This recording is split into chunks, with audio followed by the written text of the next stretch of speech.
Shalom bien-aimés dans le Seigneur. Aujourd'hui, nous finissons avec notre méditation sur le thème « La foi seule ne suffit pas ».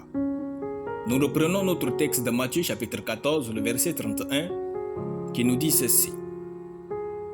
Aussitôt Jésus étendit la main, le saisit et lui dit « Homme de peu de foi, pourquoi as-tu douté ?» Alléluia. La foi, à elle seule, ne suffit pas à un homme pour accomplir sa destinée. Pierre avait la foi, était dans la présence de Jésus et s'était mis à douter. Ce qui veut dire qu'il nous faut adjoindre à notre foi d'autres choses pour stimuler sa victoire.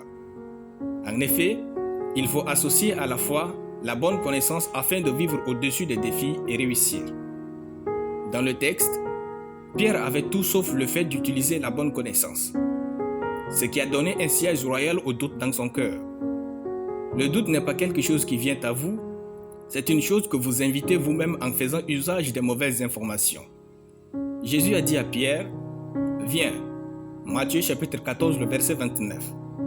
Au lieu de garder cette information en lui pour continuer de marcher sur l'eau, Pierre, lui, voyant que le vent était fort, il eut peur. Matthieu chapitre 14, le verset 30. Au lieu de garder la parole de Jésus en lui, Pierre voyait le vent et se ressassait à sa catastrophe. Votre foi ne vous guérira pas si vous passez votre temps à lire l'histoire des gens qui sont morts de cette maladie au lieu de lire et proclamer la parole de Dieu sur vous.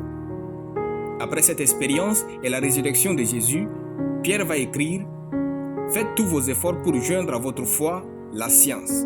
2 Pierre chapitre 1, le verset 5.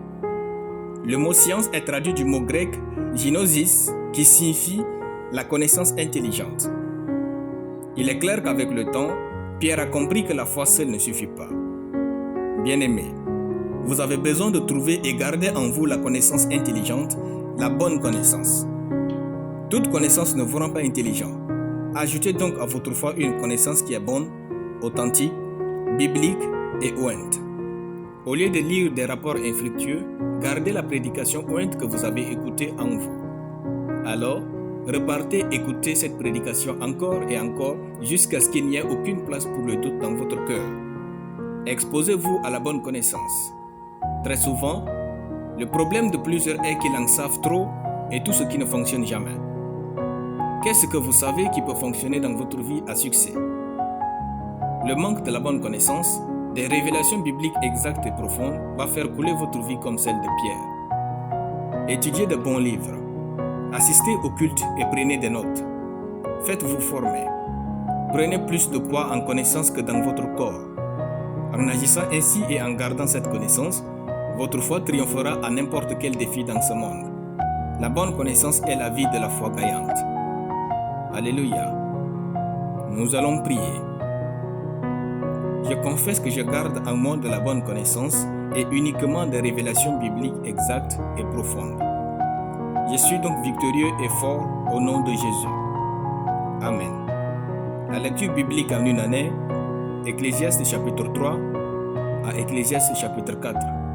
Soyez bénis, c'était le pain du ciel.